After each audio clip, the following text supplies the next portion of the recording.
Good afternoon. We're on the campus of the Georgia Institute of Technology to interview Dr. Dade Moeller, a prominent figure in the Health Physics Society.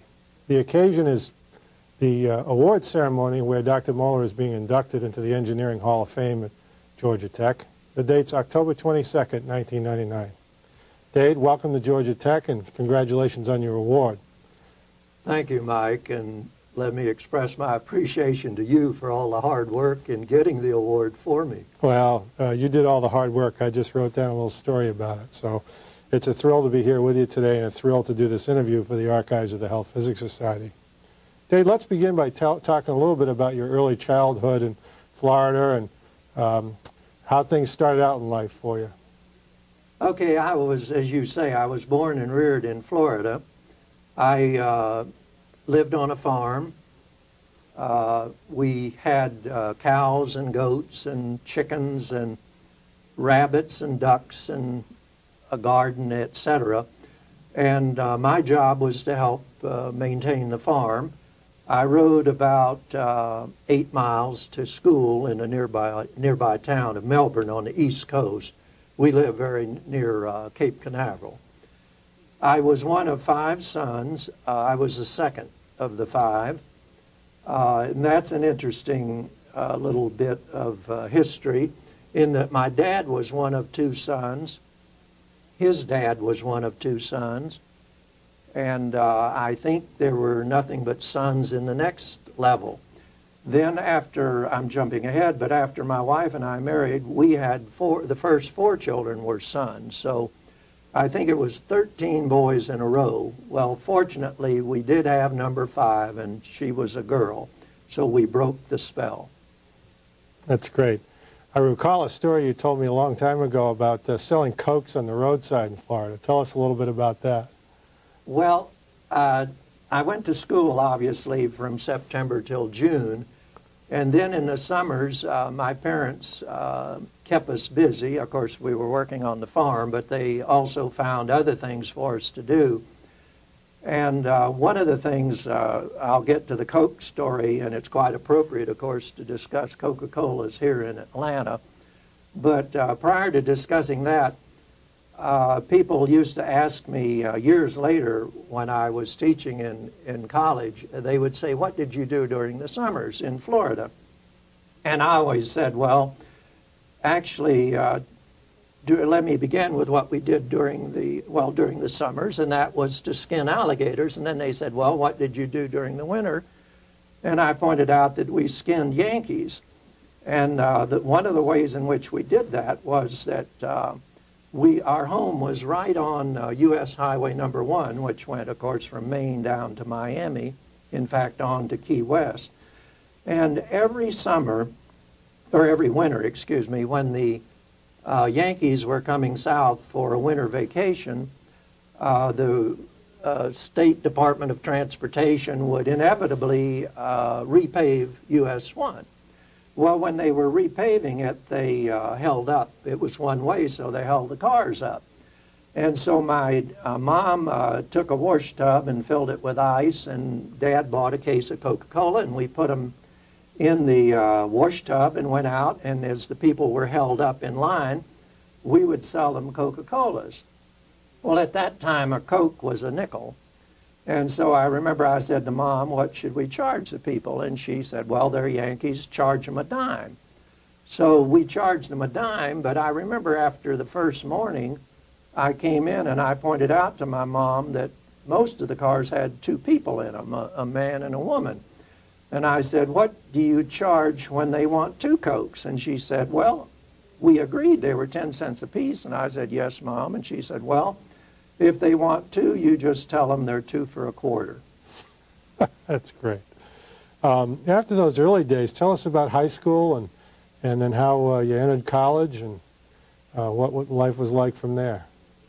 Okay, I went to the same school for 12 years, and I graduated, and World War II was on, and my oldest brother, I was number 2, as I said, and the oldest brother had joined the Army Air Corps, which today, of course, is the U.S. Air Force. And his letters home weren't all that happy, you know, they weren't that cheerful and enthusiastic. So I decided to join the Navy. Well, I joined the Navy within a month after I graduated from high school. I was serving in the Navy, and quickly they said to me, would I like to be an officer? And I said, I presume so. And so the first thing I found out was that if you were an officer and put in officers candidate school, you were sent to college.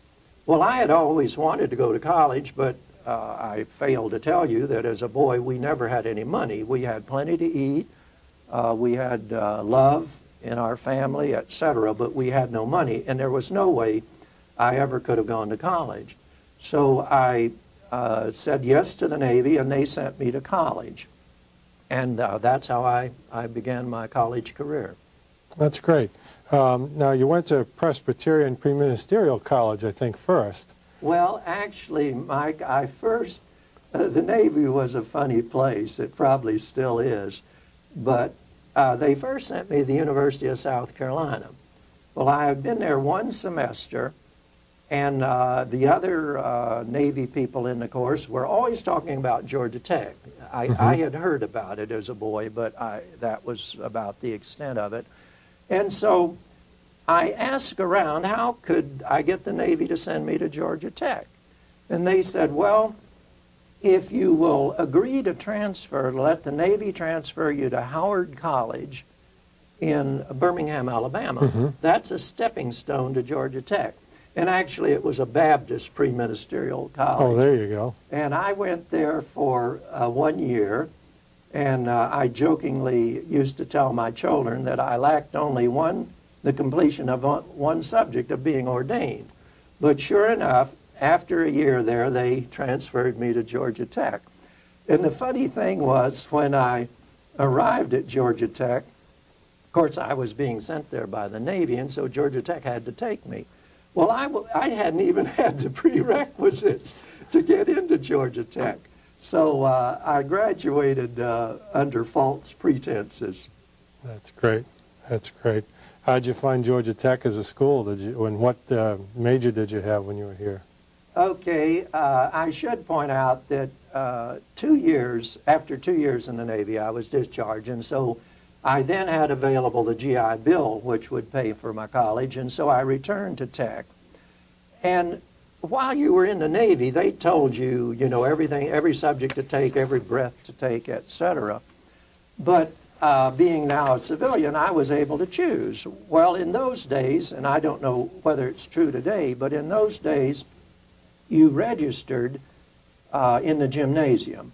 And at the beginning of your junior year, you had to declare a specialty. Well, I remember going down to the gymnasium, and the line for electrical engineering extended all around the building, probably went down the sidewalk for a block or two, and the line for chem engineering was long, but there was no line in civil engineering. So I said, well, I guess I'll be a civil engineer. So I signed up. That's great. Now, how did civil engineering lead you into health physics? Well, that's interesting. Everything I believe in life, or not everything, but certainly in my life, the major decisions that I made were strongly influenced by people. Well, I was in the civil engineering program, and in 1947 I had finished, and there was one professor, Professor George Reed, who took a personal interest in me, and in fact treated me like a son. He really probably wasn't 10 years older than I, but he was a wonderful counselor. And he said to me, Dade, there's this new field of environmental engineering. Why don't you enter it? And one of the incentives to become an environmental engineer is that I have fellowships. And he said, come and obtain a master's degree with me. So I admired the man so much that I did that. Now let me insert at this point, though, another major impact that Professor Reed had on me. I said that after 2 years in the Navy, I was discharged. Well, I returned to Georgia Tech, and I had not yet been commissioned. So I joined, and in fact they encouraged me to join the Naval ROTC. Well, I was in it about 6 months, and about every 6 months you took a physical. Well, I was told one day, you've got to go out and take a physical. And I forget, we went somewhere out of town, Chambly or somewhere for the physical. And I had just had the flu. And I'm not saying that was the reason, but I went out and the Navy doctor was taking blood. I remember it as if it happened yesterday, from my left arm. And in those days, you did not have the plastic medical tools. And it was a glass, big vial. Mm-hmm. Well, he was pulling and drawing the blood out, and I'm sure he had taken out 2 or 3 cups.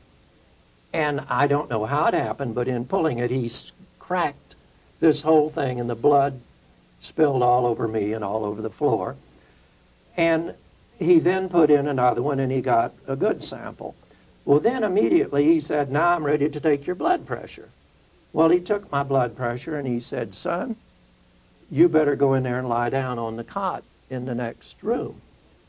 And he said, I'll finish the other people I have to examine, and I'll come in and talk to you. Well, he did that, and he came in and he said, son, I'm recommending you be discharged or kicked out of the Navy ROTC program. And I said, why? And he said, you have a bad heart.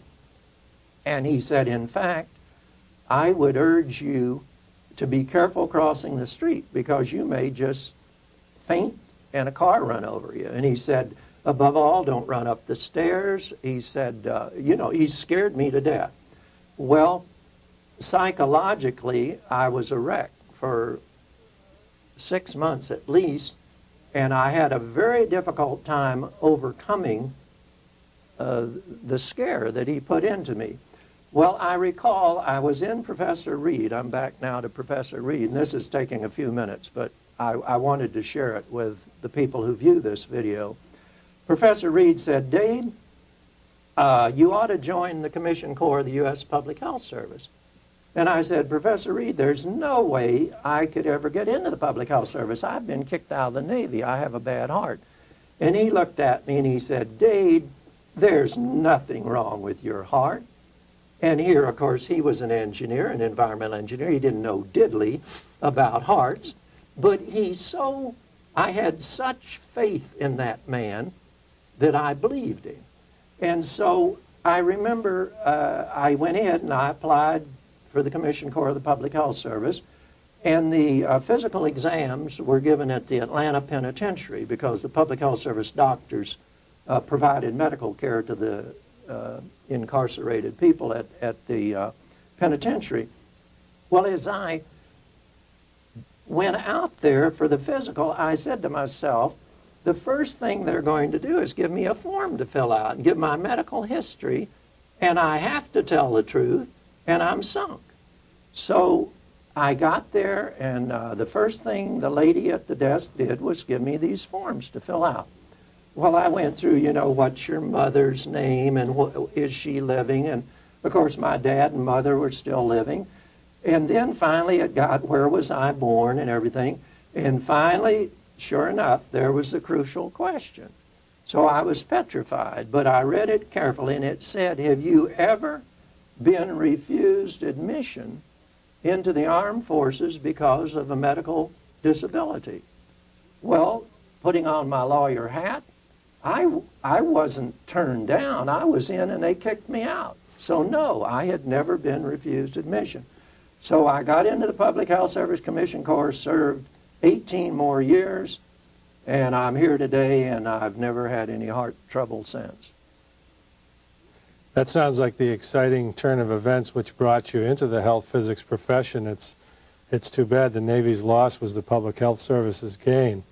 Tell us how health physics came into your service in the Public Health Service and what those early days were like. What was the first year, for example, you were in the Public Health Service, and what was it like then, and then how did it proceed in time? Okay, the Public Health Service was and is a wonderful institution. I could not suggest to young people today a better place to at least begin your career.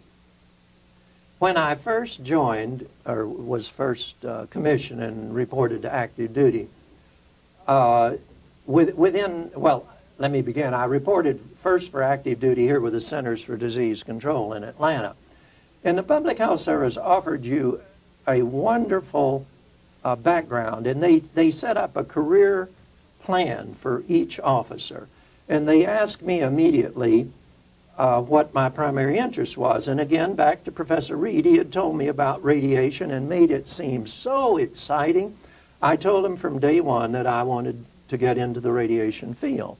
Well, after being here in Atlanta for a month or so, then they transferred me to Columbus, Georgia, to the Muskogee County Health Department. And you could say that, what did that have to do with anything? Well, I worked with a county health department, and I learned how to inspect water supplies, wells at individual homes, septic tank systems, inspect restaurants, inspect milk pasteurization plants, and so forth. Well, then Professor Reed entered played his cards again, and suddenly one day, after 3 months with the Muskogee County Health Department, I received orders. I was being transferred to Baltimore, Maryland, to go to Johns Hopkins University. Well, when I got there, Professor Reed was there, and he was doing postgraduate work at Johns Hopkins on the biological uptake of radionuclides by various aquatic organisms. So I went there, and he immediately put me full-time at work on that project, and I had the best of tutors and so forth.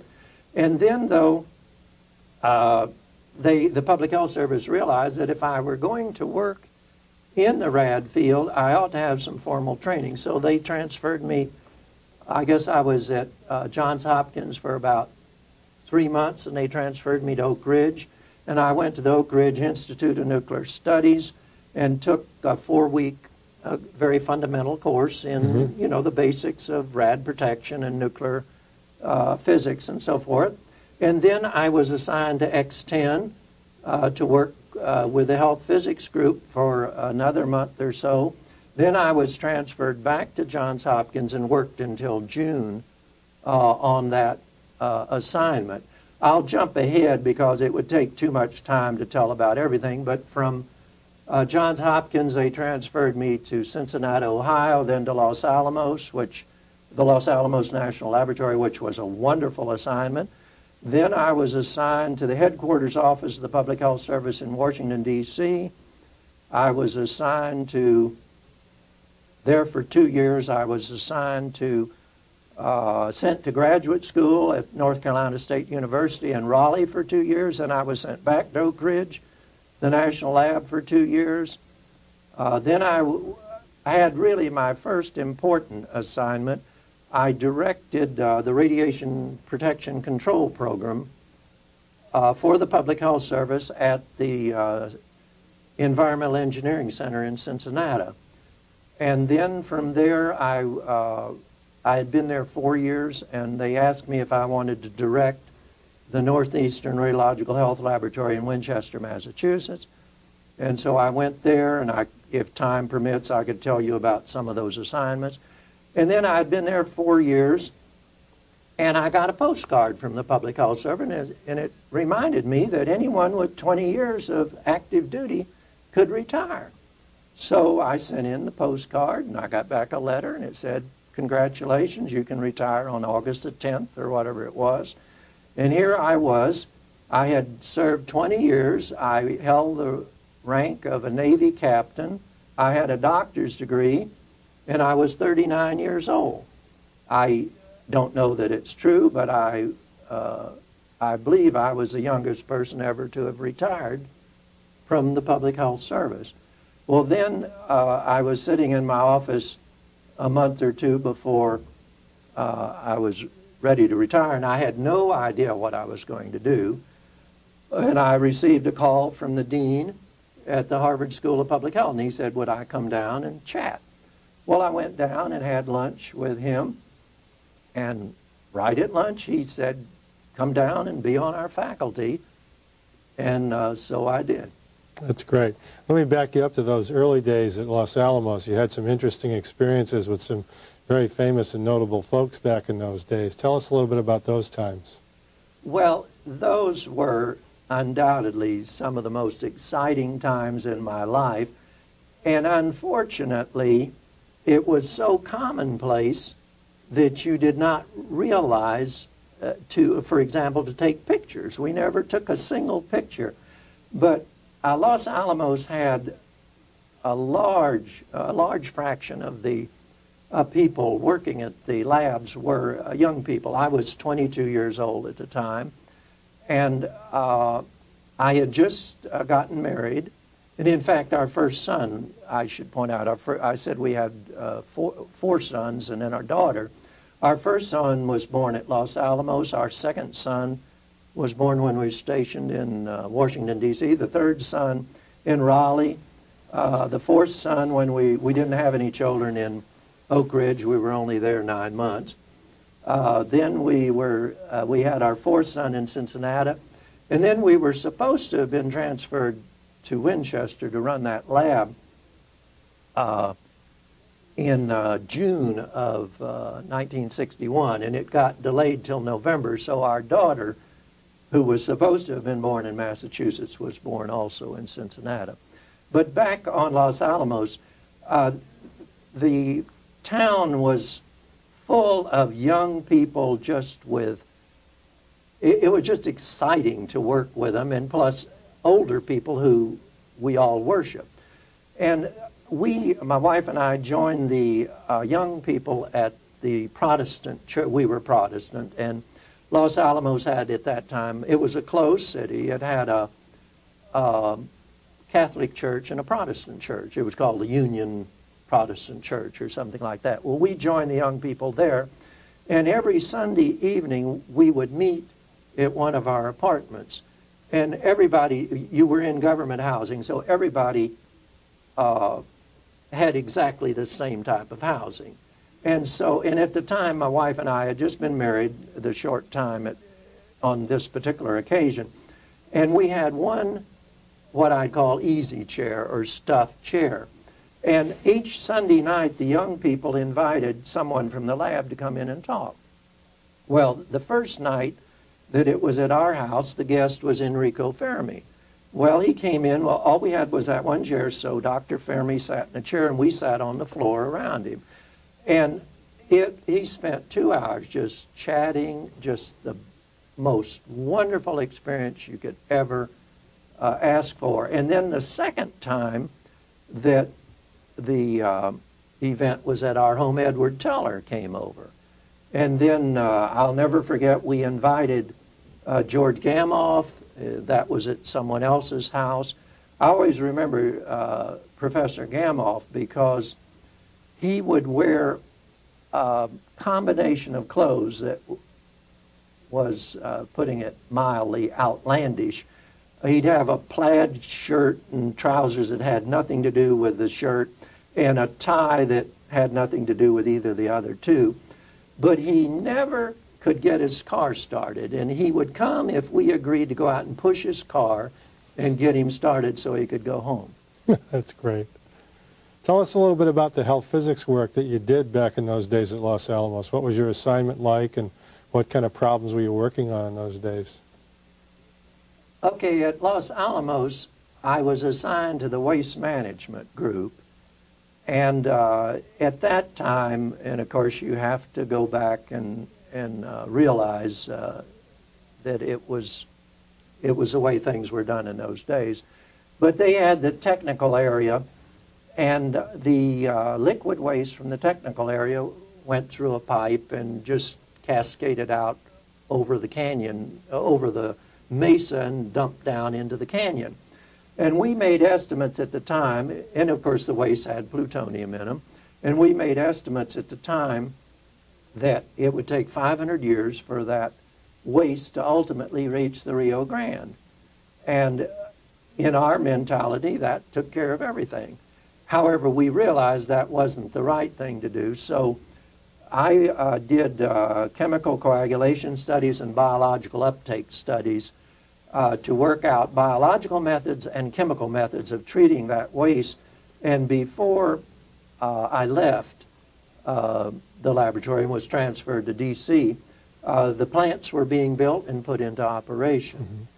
But another very exciting assignment that I had while at Los Alamos was to participate in the atmospheric weapons tests. And in fact, I participated in the first series of tests that were conducted at the Nevada test site. And again, it's hard to share with the viewers the excitement of those days. I was assigned to Camp Mercury as a public health service officer and assigned there as the public health officer for the camp. So my responsibility was to inspect the cafeteria. Then all of the workers out at the test site used pit privies, and they had barrels of drinking water, and then the food was transported out to them. Well, my job was to every day go out and sample all of the drinking water, be sure there was enough chlorine in it, and to have it bacteriologically tested, and then to be sure the food, the sandwiches were properly refrigerated and so forth. And then every evening I had to take those samples into Las Vegas. Mm-hmm. So I had a pickup truck, and I would load the pickup truck with all of my friends, and we'd go into Las Vegas. Well, then also, being public health officer for Camp Mercury didn't take half my time. So I joined with teams of researchers that were conducting tests during the bomb detonations. And one group I joined was an Army field testing group that had diatomaceous earth water filtration, a portable unit on the back of an Army truck. And so they had put canvas tanks of water out in the field, and when the bomb went off, the fallout was supposed to go in the water, and then we would rush out in the truck and pump the water from the tank and filter it and see what efficiency we could get in terms of removal of fission products. Well, that particular detonation was apparently dropped by plane, and it missed the target. So we got out there, and there wasn't a bit of dirt at all in our tank. So I was looking around, wondering what to do. I thought, well, the whole experiment is scrubbed. Well, all of a sudden, I noticed a couple guys, Army soldiers, had walked over near Ground Zero and gotten a shovel full of fission product dust, brought it over and threw the shovels in the water. We stirred it up, and we ran our experiments. There you go. That's great. Those are exciting times. Moving ahead in time, coming back maybe to, say, when you were at the Winchester lab and at Harvard, that's when you really began to do a lot of different things with a lot of different federal agencies, state agencies, and other groups. Tell us a little bit about some of those experiences. Okay, and I'll try to be quick because I know plenty of time. We're using up our time. Let me comment on Cincinnati. In Cincinnati, in directing the radiation protection teaching program for the U.S. Public Health Service, one thing they did was offer one-week courses for state and local health department personnel. Well, while I was there for the 4 years, we taught a one-week course probably every 2 weeks, and we had courses on environmental monitoring, on reactor safety, on medical X-rays, on basic rad protection. We had about 10 waste management, about 10 different courses, and we had the top level public health people from every state in the union came and took our courses. So I think we had a major impact. I'd like to think we had a useful impact. Now at Winchester, I continued obviously to work with state health departments, and the Winchester Laboratory was responsible for monitoring fallout for the 14 northeastern states in the United States. So we collected samples, particularly milk And we had, early on, the shopping bag. We'd have a woman or a man buying groceries for the week. We would have them buy a duplicate set for us, and we'd test the radioactive material in string beans and et cetera. Well, then we found that was not the best way to do it. So through the headquarters office of the Public Health Service, we began monitoring total diets at orphanages, one orphanage in all 14 states. And we put a phantom orphan in each orphanage, and we had one person go through, and they would get 2 trays, one for themselves and one for us. And at the end of the line, they'd dump the tray for us in a barrel, and they did that 21 meals, 7 consecutive days, and then they shipped the barrel to us. So we had a measure of the total diet intake. Then also, though, through the cooperation of all of the multitude of hospitals in the Boston area, we collected tissue samples, bone specimens, livers, lungs, everything under the sun, and did, assays, radionuclide assays of the content in all of those. So we did a lot of pioneering work. Sounds like some exciting work in performance assessment and dose reconstruction that probably serves us well even to this day. Tell us a little bit about what it was like to go from the Public Health Service into Harvard, and you say that you were brought onto the faculty as your first assignment. How did your days at Harvard start, and how did they evolve? Okay, it was not as much of a change as many people might imagine. First of all, of course, it was to do research and teaching. Well, I had done research at the Northeastern Rad Lab and at Oak Ridge and at NC State. And then, secondly, it was to teach. Well, I had taught. So I was there just a couple months, and they flattered me by making me head of the Department of Environmental Health Sciences. And then I was there for about 12 years, and then they made me an associate dean of the School of Public Health, which again was flattering. I know not why, but that's what they did. Well, when the impression I had, and I think it's accurate, was when I first arrived at Harvard, I noted that it was primarily a research institution. And in the Department of Environmental Health Sciences, there were probably 5 students and probably 20 faculty. Well, I said to myself, this is dumb. I mean, you can teach 25 students as well as 5 if you have a class. So we went to the Public Health Service, and I obtained grants in air pollution control, in radiation protection, and in industrial hygiene. And so and we would put ads in the journals and say, come to Harvard, fellowship in these 3 fields. And so soon we had 25, 30 students. So I was quite proud of what we accomplished there. And then in the research arena at Harvard, my major work was on natural background. We were working on what are the dose rates from natural background, and then that led into our work on radon. And the work on radon, which was done with faculty colleagues, I do not claim I was by any means the primary mover, but in that realm we did obtain 2 patents for the research that based on the research that we did. Great.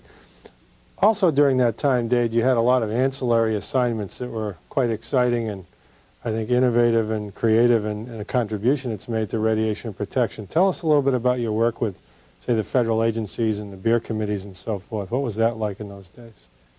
Well, my first probably real assignment or activity was being appointed to the National Council on Radiation Protection and Measurements. And that was about 1967, because I served 30 years and I was retired from it in 1997. So I had an opportunity to work there. Then the Beer One Committee was formed, and Cyril Komar was chairman of that. And he did not make me, or the National Research Council did not make me a member of the Beer One committee, but I was on a subcommittee that fed information into the Beer Committee. And as a result of that, I did, and I was flattered, Cyril Komar sent me a letter when the Beer One committee report came out, because I had written one of the chapters that is in that report, the one on sources of radiation and doses from that. Well, then later I was made a member of the Beer 3 committee, and anyone who followed the history of that committee knows what turmoil it had. You know, we had, first of all, a chairman who left because he received a government appointment and had to go to that. And then we had another chairman, and then there was controversy there, and then finally they appointed a separate committee to wrap it up. So that was interesting, both educationally and politically and so forth. Then by far the most important assignment that I had was when I was invited to become a member of the Advisory Committee on Reactor Safeguards. And all I can say, it was a challenge, but it was fun, fun, fun. I think I was probably the first health physicist ever appointed to that committee, and immediately I found skepticism that what can you possibly contribute? Well, and furthermore, I was in awe because I worshiped every member who was on that committee. You know, I just viewed them as gods. Well, within a matter of months, I obviously had won them over, and the most flattering thing of all was 3 years after I was appointed, I was made chairman of the committee. So I could hardly have asked for anything more, and they were a peach of a group of men. They were all men then to work with. But through that, I also then interacted with the commissioners, and you were limited to 15 years on the ACRS. Well, again, I don't, want to sound tooting my own horn or anything, but you've asked my experiences, and so I wanted to share them. My 15 years on the ACRS were up, and I thought, well, they'll say goodbye. And they said, no, we don't want to lose you. So they created the Advisory Committee on Nuclear Waste and made me chairman of that. So I served then from 88 to 94, so whatever that is, number of years, as chairman of that. And one of the beauties of that was that I had almost monthly a one-on-one with the NRC commissioners. And I would be many times the only person in the room with the commissioner, maybe one staff assistant. And like Lando Zek, I'll never forget, the fella had charisma. If you want to define charisma, it's Lando Zek. And then I worked similarly with Ken Carr, his successor, and then Ivan Selin. All of them would say to me, Dade, explain this to me or something. And of course, I wasn't fit to shine their shoes, but I could tell them about health physics, and they were genuinely interested, and I just loved working with them. That's great. I know one of the experiences you had was to meet and work with Admiral Rickover in the Navy program. Tell us a little bit about your interactions there and what that was like. Well, Admiral Rickover, of course, had a history of people fearing him and so forth, and undoubtedly many people did. But he had many excellent attributes, and one was that every time the Navy wanted to begin using a new core design in the power units in their either surface vessels or the submarines, Admiral Rickover would bring it to the ACRS for our approval. Well, he did not, under any law or whatsoever, have to do that. But he nonetheless would do it. Well, I admired him for that. And the year I was chairman, of course, I interacted very closely with him. And he would come, and he was, some could interpret as arrogant. And again, I did not view it as that. like at the end of the meeting, when he would have appeared before us, he would come to me and he'd say, Dr. Moeller, I have a letter that I've drafted that I suggest you send me. And the committee said, what is this? Who does he think he is to tell us what we're supposed to tell him, right back to him? Well, I would read the letter, and it was superb, a terrific letter. And he always put in a last paragraph, and he would say, the ACRS recommends that the Navy continue its intensive training for all of its submarine crews and officers and surface vessels. Well, of course I was for that. So I would do that. Well, then, so I endorsed the letter, and the committee would always change a few words just to show they were superior to him. Sure. Well, then and I'm sure it was simply because he wanted us to have the experience. He would invite us to go on cruises or, journeys on submarines or surface vessels. Well, I'll never forget when I went to Fort Lauderdale and the attack submarine Phoenix was there, and Admiral Rickover wanted me and a couple other ACRS members to go out on it. Well, he didn't come on that particular one, but the captain met us at the dock, and we got on the submarine, and the captain said, well, you ACRS members can either go to the control room and watch us start up the reactor and, cruise out the harbor into the Atlantic Ocean, or you can go up on deck and watch the scenery. Well, everyone else wanted to go see the reactor. I couldn't care less. I went up on deck. Well, I climbed up through the conning tower and climbed down the ladder to the deck, and I figured, well, I want a good view, so I creeped around the conning tower and stood in front of the conning tower on the surface. Well, everything was all right as we were going slowly out of the harbor, but as we picked up speed, this enormous mountain of water started building up in front of the submarine. It got closer and closer to me, and then I put my foot down, and the submarines are covered with Teflon or something. It's slippery as everything. There's no rail. They don't want a rail to hang.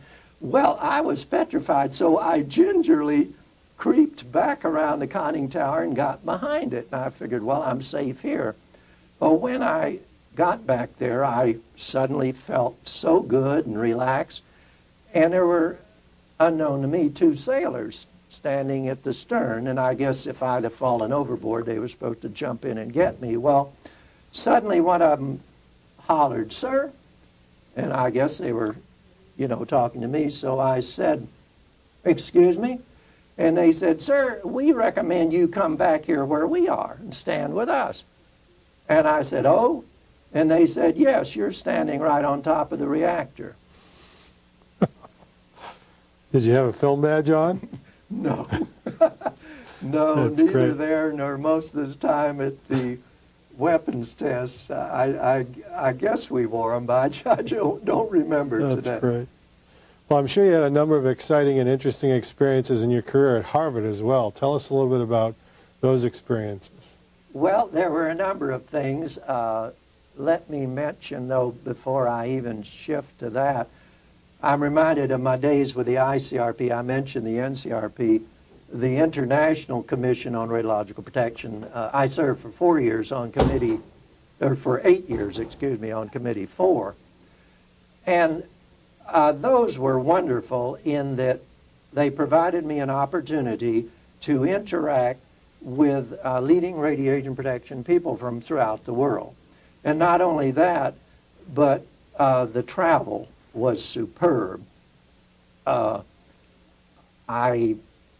Just to list a few places, we went to London, to Bristol in the UK, Eastbourne on the Channel, Brussels, Stockholm, Paris, Geneva, Madrid, Vienna.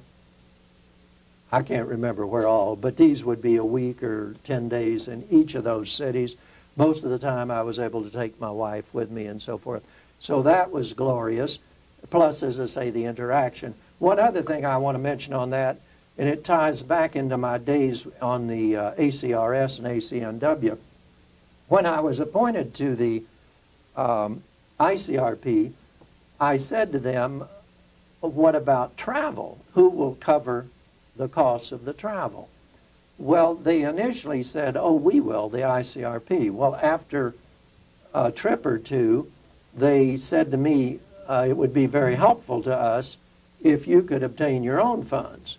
Well, I went down to Washington, and Dr. John Ahern was chairman of the of the NRC, the Nuclear Regulatory Commission, at that time, and I was sitting chatting with him one day, and I told him my dilemma, and he said, Dade, don't give it another thought. And that was after about the first 3 months. For the rest of the 8 years, he gave me a personal contract that covered all of my travel with the ICRP. Now, back on Harvard, Sure. There were many exciting things. One thing was, after about a week there, they asked me if I would teach the course on the principles of environmental health. Again, recognizing that I'd worked with the public health department in Georgia, and that I had served in the public health service and so forth. So I immediately launched into teaching that course. Well, the course was initially just during the fall. They were on the semester system, so it was initially just during the fall semester, which was divided into 2 units, an A half and a B half. Well, then I recognized that 30% of our students were from foreign countries and from developing countries, so I felt, well, they need an environmental health course specifically directed to problems in the developing countries. So I developed that and taught it during the spring, and then ultimately I taught within a matter of 2 or 3 years. I taught from September till June A, B, C, and D terms. Well, I had over that period of time, over the 27 years that I was at Harvard, I had 3,000 or more students, and many of them are very prominent today. Essentially, all of them were MDs doing postgraduate work. And I don't know what was in Harvard's head, so to speak, but I had about 80 students, and how they thought that I could do research and teach that course all year long and do everything they asked me to do. There was no way I could do it. So, among other things, I asked all of them to write a term paper every year, or each term, A, B, C, and D. So I had 300 or so term papers to grade each year, or during each year. And what I did was, in a term report, I said, you cannot just go to the library and look up 3 references and write on it. You have to go out and interview people working in that field and incorporate what you learned from them into the papers. But be that as it may, here I had all those papers. Well, fortunately, my wife graded every term paper. I never graded a 1 in the 27 years. And when she finished grading them, she gave me on a yellow legal pad a crib sheet with the student's name, the topic of the term paper, and a few comments. And I had an open door policy. Well, the students would come in and say they wanted to discuss their term paper. Well, I'd pull out the crib sheet, and I could act quite intelligent about it. Well, the other thing was, I would give them a final essay exam, A, B, C, and D terms, and I'd give it on a Friday, and Monday morning I'd bring them in all graded and distribute them. Well, they marveled at how I did that. And the way I did that was, when I first started, our daughter was in the 5th grade. And I was telling my wife, there's no way I can grade all these exams. And she said, well, Ann, our daughter can help. So I would take 2 or 3 questions, and I'd write out the answers. And Ann would go through and grade them, and she was like a hawk. Boy, if it wasn't right on the letters, whack, whack, and minus, 5, 10 points. Well, I would go in on Monday morning, and the class would say, how in the world did you get them done? I'd say, well, my daughter in the 5th grade graded them, and they'd all laugh and didn't believe me, but it was the truth. There you go. That's great. I know one of your colleagues at that time was Dr. Jake Shapiro. Tell us a little bit about your collaborations with him through the years. Well, Dr. Shapiro is a gem. I immediately loved him, and we just had fun working together. We taught jointly. He really ran it, but I supported him to the, as much as I could in terms of the radiation protection program at Harvard. And I also take pride in the fact that I recall when he was first writing his textbook on, radiation protection for scientists and physicians, I should know the title, but it's something like that. He wanted to get a publisher. Well, Harvard Press was considering it, but they were hesitant. So I made some phone calls and wrote some very strong supportive letters. And I'm not saying I'm the one that got it through for him, but certainly it helped him. And quickly they accepted it, and the book has been outstanding ever since, and is one of the principal books in the field. You mentioned textbooks. We know that you are the author of a prominent textbook as well. Tell us a little bit about those experiences. Well, it's funny to talk about the textbook, because I had taught the Principles of Environmental Health course for about 20 years. And I came into class one September, and I said to the class, I had suddenly realized that there was really no good book.